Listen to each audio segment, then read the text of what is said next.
So, air quality, Michelle, number 11. Okay, on September 7, 8, and 9, I had a BC Lung Association booth at the Grand Forks Fall Fair, and on September 15th and 16th at the Rock Creek and Boundary Fall Fair.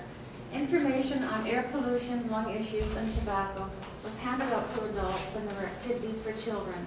At both fairs, I promoted the lung health and air quality public forum. At the booths, I had a fun activity, a tradition now.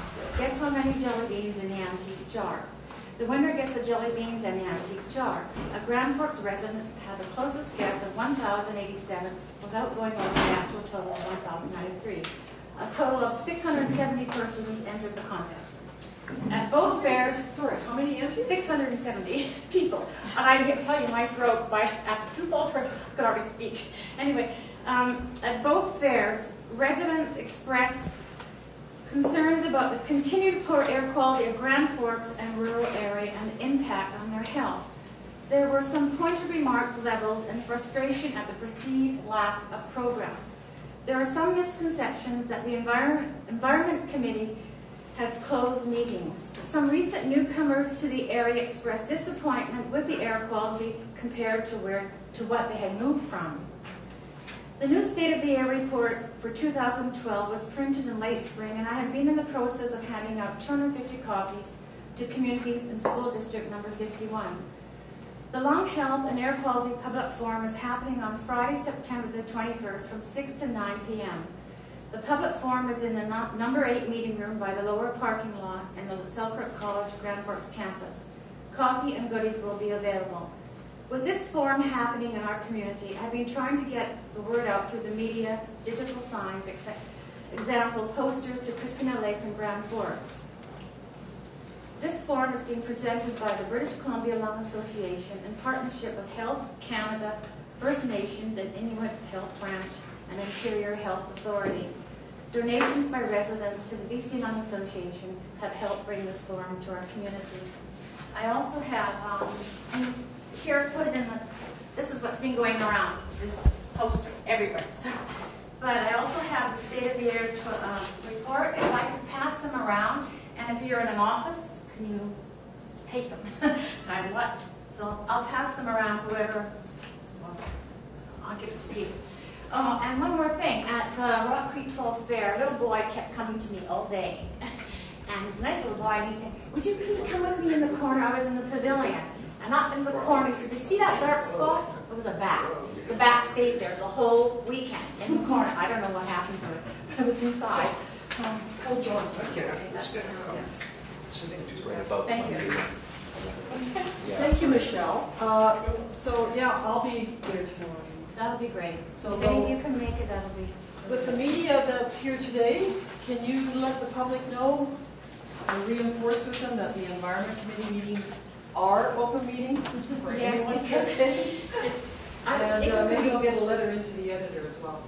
And also the newsletter from the city, maybe if you could reiterate into the city newsletter that these meetings are open, they're not closed. They thought they would never get the nephelometer report. And I assured them if they came here, you could get it, or you can come tomorrow night, they'll be at the lung forum. But yeah, it needs to get out, I guess, the conception of it's not a closed committee. Did people ask you, you're working with nephelometer? Yes, they wanted to know, and I said, come to this meeting. Well, they thought they read it in the paper that it said Environment Committee meeting happening, and the nephelometer report would be there, and they did not understand that they as a public would have it. So, well, we have been down in, our summer student was attending, we did attend every Friday.